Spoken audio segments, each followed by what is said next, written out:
ఒక విషయం గుర్తుపెట్టుకోవాలి, మనకెట్లయితే సిద్ధాంతాలు ఉన్నాయో గొడ్డలి పార్టీ కూడా సిద్ధాంతాలు ఉన్నాయండి. గొడ్డలి పార్టీ సిద్ధాంతమే విధ్వంసం, గొడ్డలి పార్టీ సిద్ధాంతమే సొంత అక్క చెల్లెల్ని మెడబట్టి బయటికి గెంటేస్తాం. ఇది ప్రజల్లోకి తీసుకెళ్ళాలి. గొడ్డలి పార్టీ సిద్ధాంతమే సొంత బాబాయిని చంపేసి ఆ నెపం మన పైన వేస్తాం. ఇది ప్రజల్లోకి తీసుకెళ్ళాలి, ఎందుకంటే ప్రజలు కూడా మర్చిపోవచ్చు. మనం చూసాం, ఒక అమర్నాథ్ గౌడ్ అన్న పిల్లడు నెట్టు చంపేశారు. వాళ్ళ అక్కని వైకాపా నాయకుడు పిల్లలు ఏడిపిస్తున్నారని పెద్దలకెళ్ళి అమర్నాథ్ గౌడ్ కంప్లైంట్ చేస్తే అదే అమర్నాథ్ గౌడ్ ని చెతగొట్టి అతను చదువుతున్న పుస్తకాల నుంచి కాగితాలు చింపి నోట్లో కుక్కేసి కెరోసిన్ పోసి మరి తగలబెట్టేశారు. ఏ పిల్లలైతే ఆ అబ్బాయిని చంపారో వాళ్ళు ఊరిలోకి వస్తే పెద్ద ఊరేగింపుగా ఇంటికి తీసుకెళ్లారు. ప్రజలకు వివరించాలి, చెప్పాల్సిన బాధ్యత ఇక్కడున్న మనందరి పైన ఉంది. ఫేక్ ప్రచారం కూడా అద్భుతంగా చేస్తారండి. ఆ సైకో వ్యక్తి నరనరాలో ఉంది ఫేక్ ప్రచారం. ఆ పార్టీ డిఎన్ఏనే ఫేక్ ప్రచారం. 5 సంవత్సరాలు ఒక్క డిఎస్సీ అని ఇచ్చారండి వాళ్ళు. ఒక్క టీచర్ పోస్ట్ అని భర్తీ చేశారా? అసలు డిఎస్సీ అంటే తెలుగుదేశం పార్టీ, తెలుగుదేశం పార్టీ అంటేనే డిఎస్సీ. ఇప్పటికీ 2 లక్షల మంది ఉపాధ్యాయుల్ని డిఎస్సీ ద్వారా నియమించిన ఏకైక పార్టీ తెలుగుదేశం పార్టీ. నేను విద్యాశాఖ మార్చులైనప్పుడు నేను ఛాలెంజ్ గా తీసుకున్నా, ఒక్క కేసు పడిన పర్వాలేదు, ఎక్కడ స్టే రాకూడదు, డిఎస్సీ అద్భుతంగా నిర్వహించాలని. ప్రత్యేకంగా వర్టికల్ హారిజాంటల్ రిజర్వేషన్ అని చాలా కాంప్లికేటెడ్ సిస్టమ్ ఉన్నా కూడా 150 రోజుల్లో 150 కేసులు వేశారండి డిఎస్సీ పైన. ఎక్కడ కోర్టు డిఎస్సీని ఆపలేదు. ఏకంగా వాళ్ళు వేసిన కేసుల్లో 30% పక్కన పడేసింది కోర్టు. అది మనకున్న చిత్తశుద్ధి. ఈ రోజు నా పైన ఆరోపణలు చేస్తున్నారు. ఎస్, నేను ఛాలెంజ్ చేస్తున్నా ఆ జగన్ ని. టైం డేట్ నువ్వు ఫిక్స్ చేయి, నేను వస్తా చర్చికి, నువ్వు సిద్ధమా అని అడుగుతున్నా. అరే భయపడే బ్యాచ్ మాది కాదురా భయ్. దొంగ పేపర్ దొంగ ఛానల్ పెట్టుకుని నేను తిరగట్లా, రైట్ రాయల్ గారు తిరుగుతున్నా. మీలాగా దొంగ బతుకు మాది కాదు. ఏమని ఉంటే స్ట్రైట్ గా మేము మాట్లాడతాం. రా, డిఎస్సీ పైన డిస్కస్ చేద్దాం, గ్రూపుల పైన మీరు చేసింది డిస్కస్ చేద్దాం, లిక్కర్ లో ఎవరెంత డబ్బులు దొబ్బేశారో కూడా దానిపైన డిస్కస్ చేద్దాం. టైం డేట్ మీరు ఇవ్వండి. ఈ లోకేష్ మటుకు సిద్ధంగా ఉన్నాడు. ఇంతేకాకుండా కొంతమంది కొన్ని రోగాలు ఉంటాయండి. ఆ సైకోకు ఒక రోగం ఉంది, దాని పేరే సిసిడి. చెప్పండి, సిసిడి, క్రెడిట్ చోరీ డిసార్డర్. క్రెడిట్ చోరీ డిసార్డర్. నేను ఆదిత్య మిత్తల్తో మాట్లాడి ఆసిలర్ స్టీల్ ప్లాంట్ తీసుకొస్తున్నా, బయటకు వచ్చింది. అప్పుడు ఈ మహానుభావుడు ప్రెస్ మీట్ పెట్టి రాదు, ఒరిస్సాకి వెళ్ళిపోతుంది, ఎవడు చెప్పాడు వస్తుందని అన్నాడు.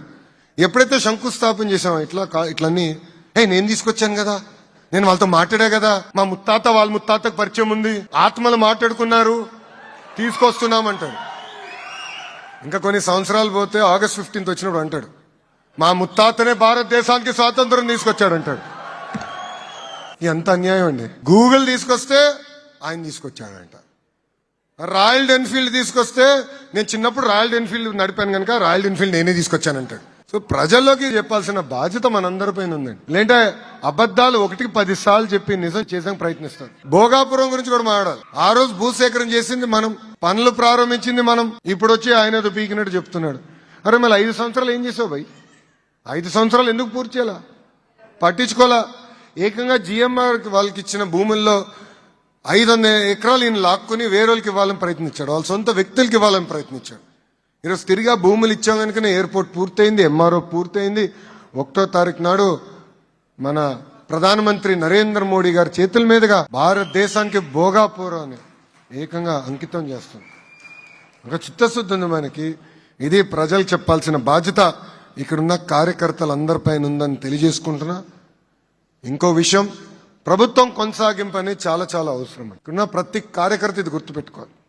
ఈరోజు మీరు చూడండి, గుజరాత్ లో ఒకే పార్టీకి చెందిన ప్రభుత్వం నేరుగా వచ్చేగల ఎంత అద్భుతంగా అభివృద్ధి చెందుతుంది. పెట్టుబడులు వస్తున్నాయి, పిల్లలకు అద్భుతంగా ఉద్యోగాలు వస్తున్నాయి.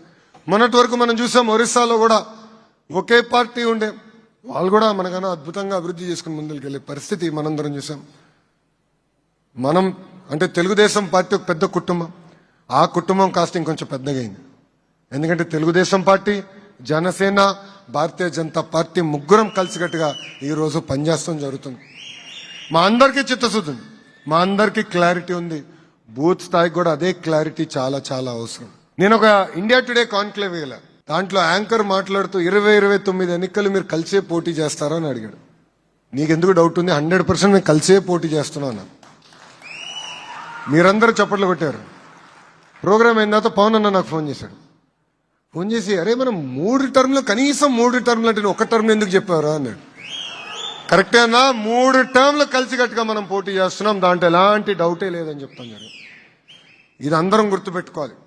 ఎందుకంటే మన తెలుగుదేశం పార్టీ ముసుగులో జనసేనని తిడతారు, జనసేన ముసుగులో బీజేపీని తిడతారు, బీజేపీ ముసుగులో మన తిడతారు. మనందరం అప్రమత్తంగా ఉండాలి.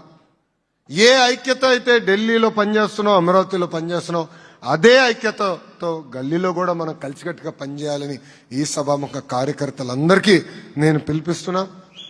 ప్రభుత్వం కొనసాగింపు అనేది చాలా చాలా అవసరం. అభివృద్ధి చెందాలన్నా, మనం పైకి రావాలన్నా ఒకే ప్రభుత్వం కొనసాగింపు అవసరం. ఎన్డీఏ అనేది చాలా అవసరం. కేంద్రంలో ఎన్డీఏ, రాష్ట్రంలో ఎన్డీఏ ఉంది కనుకనే డబుల్ ఇంజిన్ సర్కార్ నడుస్తుంది. మనం కోరిన అన్ని కోరికలు ఈరోజు పద్ధతి ప్రకారం ప్రధానమంత్రి శ్రీ నరేంద్ర మోడీ గారు తీర్చుకుంటూ వస్తున్నారు. ఇది మనందరం గుర్తుపెట్టుకోవాల్సిన అవసరం ఉంది. కేంద్ర ప్రభుత్వ సహకారం లేకపోతే మనం చేయగలిగింది ఏముండదు. ఒక ఆసిలర్ మిత్తలు కానివ్వండి, గూగుల్ కానివ్వండి, ఈ సంస్థలను వస్తున్నాయంటే ఎస్ మనం కూడా పుచ్చుకుంటున్నాం, కేంద్ర ప్రభుత్వ సహకారం కూడా ఉంది. ఇద్దరం కలయిక వల్లనే అన్ని సాధించగలుగుతున్నాం. ఇది దయచేసి ఇక్కడున్న కార్యకర్తలందరూ గుర్తుపెట్టుకోవాలని ఈ సభాముఖంగా కోరుకుంటూ, ఈరోజు మనం డోర్ టు డోర్ ప్రోగ్రాం పిలిపించాం. దయచేసి అందరు సీరియస్గా తీసుకోండి. ప్రతి గడప దొక్కాలి. పనిచేయని వాళ్ళు గ్యారంటీగా ఫోన్ చేస్తా, దాంట్లో నాకు ఎలాంటి సందేహం లేదు. బాగా పనిచేసిన వాళ్ళకి ఉత్తమ కార్యకర్తగా నేను గుర్తిస్తా. ఎవరైతే బాగా పనిచేస్తారో నేను నా ఆఫీస్కి పిలిచి మరీ సన్మానం చేస్తానని ఈ సభాముఖంగా కార్యకర్తలకు నేను హామీ ఇస్తున్నా. కష్టపడదాం, పని చేద్దాం. ఎందుకంటే లోకల్ బాడీ ఎన్నికలు కూడా త్వరలో వస్తున్నాయి. ప్రజల దగ్గరికి వెళ్ళాలి, ప్రజలతో మమేక్యం అవ్వాలి. అన్ని సమస్యలు పరిష్కరించామని మనం చెప్పకూడదు, కానీ ఇచ్చిన హామీలు ఒక పద్ధతి ప్రకారం నిలబెట్టుకుంటూ వెళ్తున్నాం. చేసిన పనులు వివరించండి, తీసుకొచ్చిన పెట్టుబడుల గురించి చెప్పండి. ఇది చాలా చాలా అవసరం. ఎందుకంటే అభివృద్ధి అనేది ఒక రోజు అయ్యేది కాదు. అన్ని రోడ్లు ఒకే రోజులో మనం వేయలేం, కానీ ఒక పద్ధతి ప్రకారం చేసుకుంటూ వెళ్తున్నాం. ఇది ప్రజలకు వివరించండి, ప్రజల్లో చైతన్యం తీసుకురండి. వాళ్ళు పోటీ చేసినా చేయకపోయినా అన్ని స్థానాల్లో తిరిగి కూటమి గెలిచే విధంగా మనందరం కష్టపడాలని ఈ సభాముఖ కార్యకర్తలందరినీ కోరుకుంటూ, ఈరోజు నేను చూసా అద్భుతంగా నన్ను ఆహ్వానించారు. వాస్తవంగా చెప్పాలంటే ఈ మధ్యన అంత అద్భుతమైన కార్యక్రమం ఎక్కడ చూడలేదు. దానికి నేను మీ అందరికీ రుణపడి ఉంటానని కార్యకర్తలందరికి తెలియజేసుకుంటూ, వెనకాలన్న చివరి కార్యకర్త, చివరి వ్యక్తితో ఫోటో దిగిన తర్వాతనే నేను మళ్ళీ తిరిగి అమరావతికి వెళ్తా. సో కంగారు పడద్దండి. 2000 మంది నుంచి 5000 మంది అయినా నో ప్రాబ్లం. ప్రతి వ్యక్తితో ఫోటో దిగి వెళ్ళిన తర్వాత నేను వెళ్తాను. దయచేసి ముందల మహిళలు రానియండి, ఒక్కొక్కరు వచ్చి ఫోటో దిగిన తర్వాత వేదిక ముందల నాయకులందరూ రావచ్చు. ఏంటమ్మా రెడ్ బుక్ అవసరం పడట్లే, ఎందుకో చెప్తా చెప్పని. డౌరీ హరాస్మెంట్ కేసు ఎవరిపైన పడిందో మీ అందరికి తెలుసు కదా. అరే సొంత కోడల్ని వీళ్ళు బాగా చూసుకోలేరబ్బా, వీళ్ళు పెద్ద నీతులు చెప్తారు మైకులు పట్టుకుని. మంత్రులుగా చేసిన వాళ్ళు ఈరోజు మహిళలు నేర్పిస్తే పరిస్థితి అలా. ఇంకా చాలా చాప్టర్లు ఉన్నాయి, పూర్తయినాయి. నేను వదిలిపెట్టాను, కంగారు పడద్దు. ఓకేమ్మా, అందరికీ నమస్కారం.